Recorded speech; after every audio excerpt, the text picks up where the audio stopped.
For those of you not aware, the SCP Foundation is a collective fictional work concerning a government entity. This government body is charged with securing, containing, and protecting magical and anomalous artifacts and entities from the world. It's a concept halfway between Lovecraft and the Men in Black. Despite the occasional silly or lighthearted entry, it is firmly rooted in the horror genre. Each entry is made by a different author. While many go to the extremes of what sort of horrific monster can I make, others are cute magical things, crazy toys, or wacky dimensions. The one constant is the utterly lax safety procedure and amoral actions of the SCP Foundation, which are partially justified by the sheer danger of the objects they find. Interestingly, there are two different video game adaptations of this. First, we have SCP Containment Breach.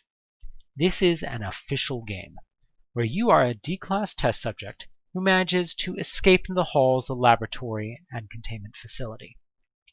You encounter dozens of different SCPs along the way, most of which can and will try to kill you.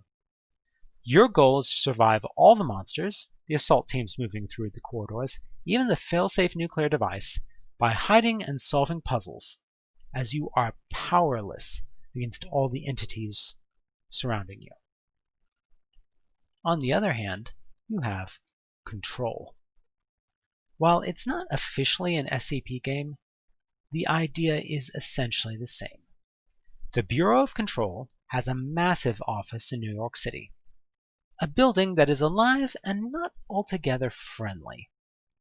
By happenstance, you come inside and stumble across the Bureau Director, who just shot himself, and you take up his gun, which chooses you to be the next director.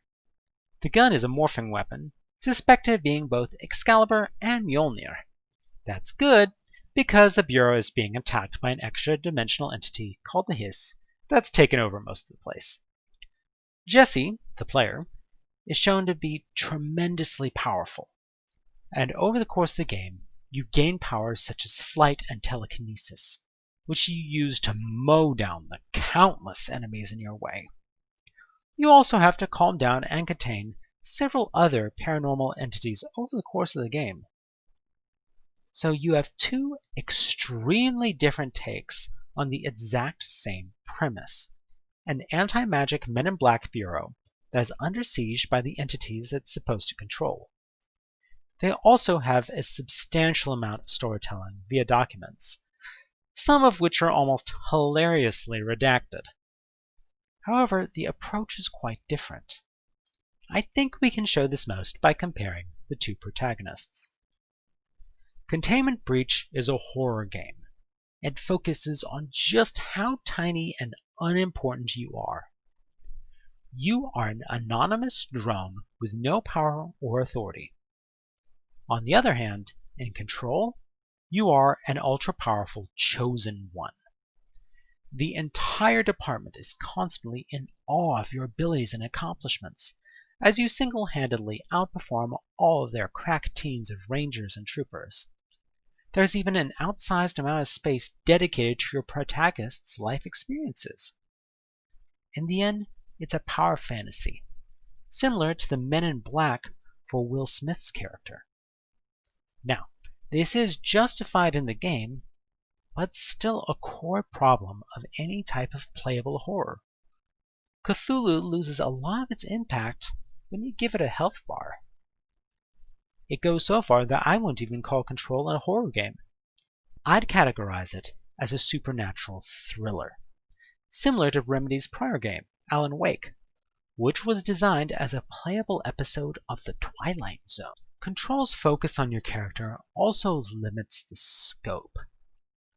Both games feature sprawling maps.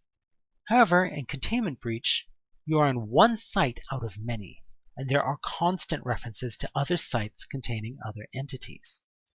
It fits that you are but one cog in one machine in a much larger world. However, in Control, you are in the bureau. It's a massive complex, but the containment wing has room for only a few hundred objects. The amount of space dedicated to Jesse's story is worthy of an SCP entry by itself, but it's repeatedly indicated this is almost unique. The only thing given anywhere near that level of attention was the Cauldron Lake incident, making this a stealth sequel to Alan Wake.